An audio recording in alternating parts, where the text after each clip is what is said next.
අනවශ්‍ය ලේ වැගිරීම් වලට ඉඩ තියන්නේ නැතුව Tamanගේ අවි බිම තබා වහාම යටත්වන්න. මේ කොටු වෙලා ඉන්න යුක්‍රේන සෙබළුන් දසදහසකට අධික ප්‍රමාණයකට රුසියානු ජනපති ව්ලැදිමීර් පුටින් සිදු කරපු ඉල්ලීම. ඉතින් මේ ආකාරයට වටලෑමට හසු වූ සෙබළුන්ට පොක්‍රෝස්ක් ආසන්නයේදී සැපයුම් මාර්ගයක් නිර්මාණය කර ගැනීමට උත්සාහ කරපු යුක්‍රේන GUR විශේෂ සෙබළ කණ්ඩායමකට මුහුණ දෙන්න වෙච්ච විනාශකාරී ප්‍රහාරයක් පසුගියදා අන්තර්ජාතික මාධ්‍ය හෙළි කළා. මෙහිදී මේ මෙහෙයුමට සම්බන්ධ වෙච්ච GUR සෙබළුන් 11 දෙනාම විනාශයට පත් වෙලා තියෙනවා. මෙහිදී ඇමරිකාවේ නිෂ්පාදිත UH-60 Black Hawk වර්ගයේ හෙලිකොප්ටර් යානාවකින් යුද බිමට ගොඩ බසින යුක්‍රේන GUR විශේෂ සෙබළ කණ්ඩායමක සෙබළුන් 11 දෙනෙකු රුසියානු දැඩි ප්‍රහාර හමුවේ විනාශයට පත්වන ආකාරය මේ දර්ශනවලින් හෙළි වුණා. ඉතින් මේ කොටු වෙලා ඉන්න යුක්‍රේන සෙබළුන්ව මුදවා ගැනීම හෝ ඔවුන්ට සැපයුම් මාර්ග නිර්මාණය කර ගැනීම සඳහා යුක්‍රේනය උත්සාහගත් අවස්ථා 7ක් පමණ මේ වන විට ව්‍යර්ථ කරන්න හැකි වුණා කියලා රුසියානු ආරක්ෂක අමාත්‍යාංශය ප්‍රකාශ කළා. ඉතින් මේ වෙනකොට රුසියානු හමුදා පෙරමුණු දෙකකදී යුක්‍රේන සෙබළුන් දසදහසක් ඉක්ම වූ ප්‍රමාණයක් වට කරගන්න සමත් වෙලා තියෙනවා. පසුගිය සතිය පුරාවට කූපියන්ස් ආශ්‍රිත යුක්‍රේන පොසිෂන්ස් වලට රුසියානු හමුදාවල නියමුවන් රහිත යානා මගින් අත්පත්‍රිකා හෙළුවා.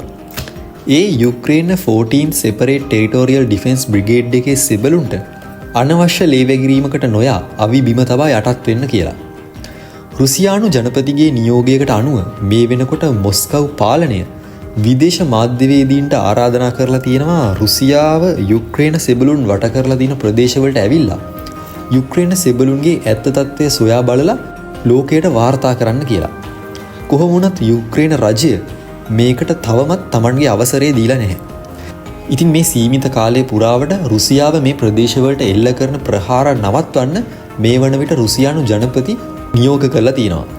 ඉතින් පසුගියදා මොස්කව් වල පිහිටි මැන්ඩ්‍රිකා සෙන්ට්‍රල් මිලිටරි ක්ලිනිකල් හොස්පිටල් එකට පැමිණි රුසියානු ජනපති රුසියාවේ තුවාලලත් සෙබළුන්ව හමු වුණා. මෙහිදී රුසියානු ජනපති තවදුරටත් ප්‍රකාශ කළේ ඔහුගේ හමුදාව මේ වන විට යුක්‍රේන පෙරමුණු දෙකක් සම්පූර්ණයෙන්ම වට කරලා අවසන් කියලා. ඒ අනුව කාර්කිව් රීජන් එකේ කූපියන්ක්ස් වල සහ ඩොනෙට්ස් පීපල්ස් රිපබ්ලික් එකට අයත් ක්‍රෙස්නෝමිස්ක් වල යුක්‍රේන සෙබළුන් මේ ආකාරයට කොටු වෙලා තියෙනවා.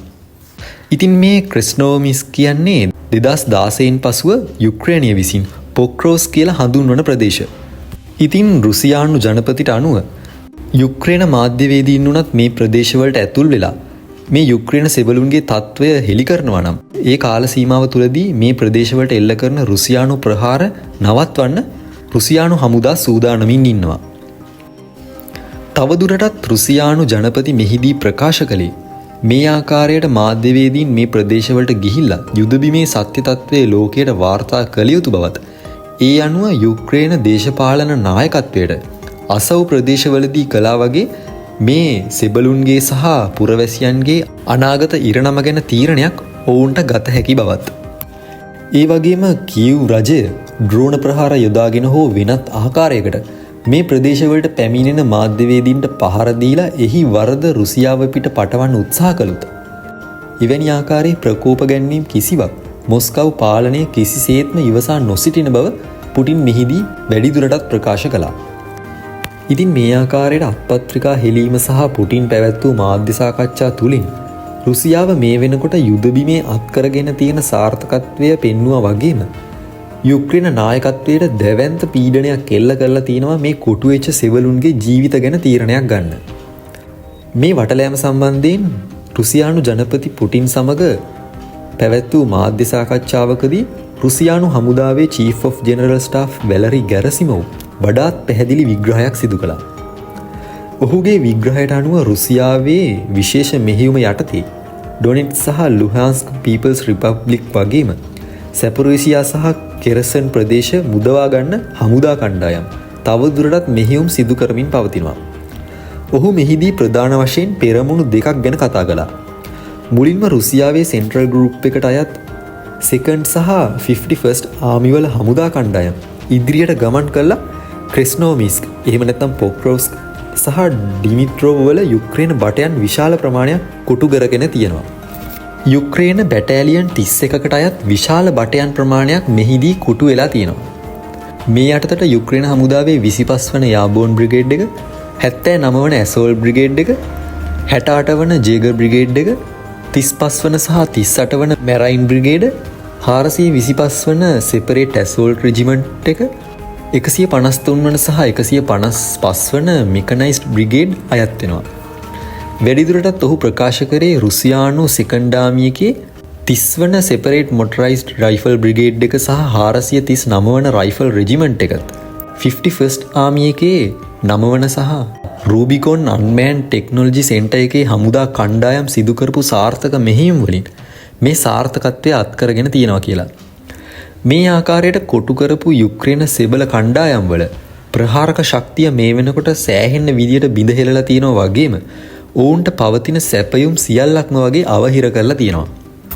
මේ වන විට මේ සෙන්ට්‍රල් ගෲප් එකට අයත් රුසියානු සෙබළුන් මේ කොටු කරපු හමුදා කණ්ඩායම් වලට පහර දීමේ කාර්ය සිදු කරගෙන යනවා.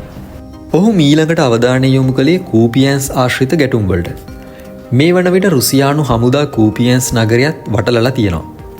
රුසියානු 6 වන ආර්මි එකේ 68 වන මොටරයිස්ඩ් රයිෆල් ඩිවිෂන් එකේ සෙබළු බයිපාස් මැනුව එකක් කළා ඔස්කල් ගඟ තරණය කරන්න හදපු යුක්‍රේන සෙබළුන්ව අවහිර කරලා තියෙනවා.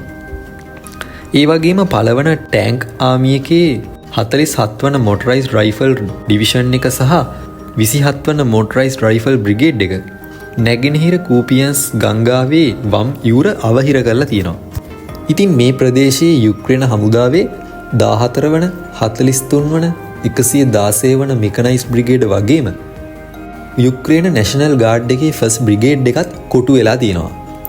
මේ ප්‍රදේශයේ මේ වන විට බැටෑලියන් 18ක පමණ යුක්‍රේන සෙබළු රුසියානු වටලෑමට ලක් වෙලා තියෙනවා. කොහොම වුණත් රුසියානු ජනපති ව්ලාදිමීර් පුටින් පවසලා තියෙනවා මේ කොටු කරපු හමුදා යටත් කර ගැනීම හෝ විනාශ කිරීම සිදු කරන විට අනවශ්‍ය ලේ වැගිරීම් සිදුවීමට ඉඩ තියන්න එපා කියලා. යටත් වීමට කැමති කිසිදු යුක්‍රේන සෙබළෙකුට පහර නොදිය යුතු බවත් ඔවුන්ව පුනරුත්ථාපනය සඳහා යොමු කළ යුතු බවත් ඔහු Tamanගේ හමුදාවල් වලට නියෝග නිකුත් කරලා තියෙනවා. මෙම ක්‍රියාමාර්ග ගැනීමේදී රුසියානු හමුදාවන්ට වගේම සිවිල් ජනතාවට අවම හානි සිදුවන ආකාරයෙන් කටයුතු කළ යුතු බවත් ඔහු වැඩිදුරටත් උපදෙස් දීලා තියෙනවා. ඉතින් මේ ආකාරයට රුසියානු හමුදාවල් වලට කොටු වෙලා ඉන්න යුක්‍රේන සෙබළුන්ගේ අනාගත ඉරණම කොහොම විසඳෙයිද? මේ පිළිබඳව ඔබේ අදහස් පහලින් කමෙන්ට් කරන්න. මෙවැනි වීඩියෝ නරඹන්න අපගේ channel එක අදම subscribe කරලා තියාගන්න.